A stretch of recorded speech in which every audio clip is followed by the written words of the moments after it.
Hello my lovely peeps and welcome back to my channel. If you're new here, hi, how are you? If you're coming back, thank you so much for coming back.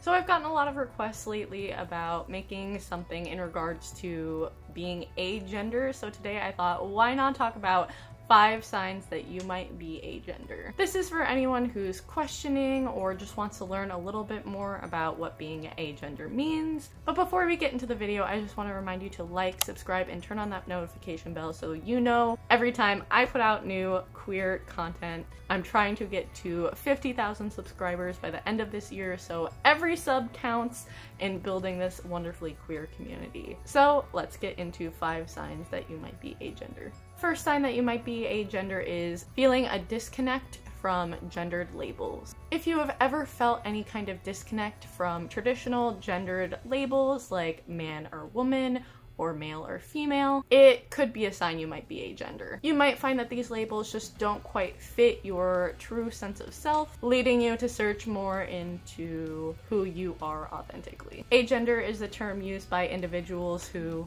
don't identify with any specific gender or who experience a lack of gender altogether. Agender folks tend to feel like their gender identity is completely neutral or just doesn't exist at all. So feeling that disconnection or detachment from gendered labels could be a really good sign that you might be agender. Second sign that you might be agender is wanting to be called by neutral pronouns. Pronouns are a really big topic when trying to figure out your gender identity, and sometimes she, her, or he, him can make people really dysphoric. If you're questioning that you might be agender, using neutral pronouns like they, them, or ze, their, or other neo-pronouns might resonate with you a little bit more deeply than the standard binary ones. So if you feel more comfortable and validated when people refer to you in a gender-neutral way, it could be a good indicator of your agender identity. The third sign you might be agender is gender dysphoria around binary genders. Now, I know gender dysphoria sucks ass, and I do not wish it upon anyone. However, having it around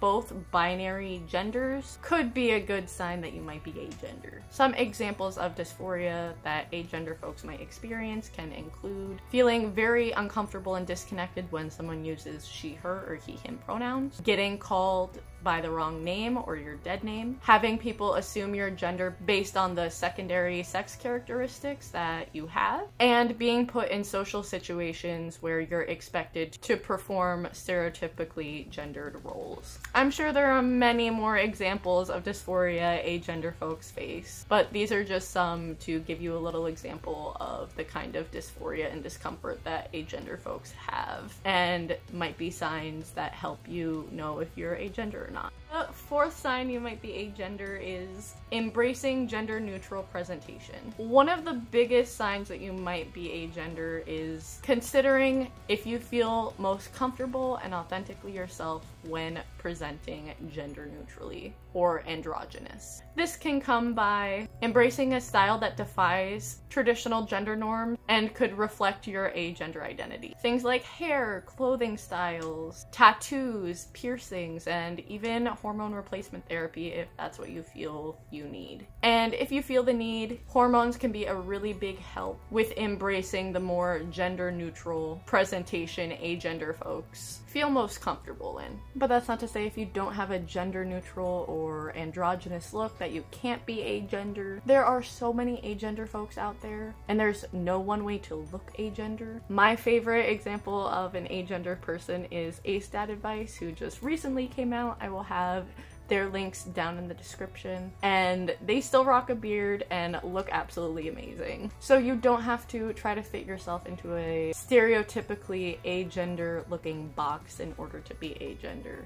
It's okay if you look like one of the binary genders. And the fifth and final sign that you might be agender is focusing on personal attributes. So as an agender person, you might often prioritize personal attributes and characteristics over traditional gender norms or expectations. So caring more about who you are solely as a person and people just perceiving you as a person with no gender attached to it. You may feel more connected to qualities like kindness, creativity, intelligence, rather than associating yourself with specific gender-related traits. there you have it, 5 signs that you might be agender. I really hope this helped someone out there, anyone who's questioning their gender, anyone who just wants to learn a little bit more about what it's like being agender. Just remember, if you are on your gender journey, this is a wonderful time to explore yourself, do what makes you feel comfortable, change whatever you want to change, whether it be your name, pronouns, your clothes, your hair.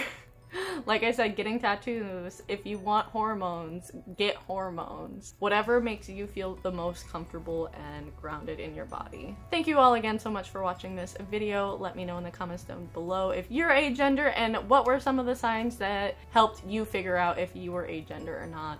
Like I said, this video was highly asked for, and I'm really happy I'm getting around to making it. If you want to support more videos like this, please check out all of my socials down in the description below, specifically my Patreon, where you can help support this channel and making content creation my full-time job, which I would absolutely love to do. Thank you again, and I hope to see you in the next video. Bye!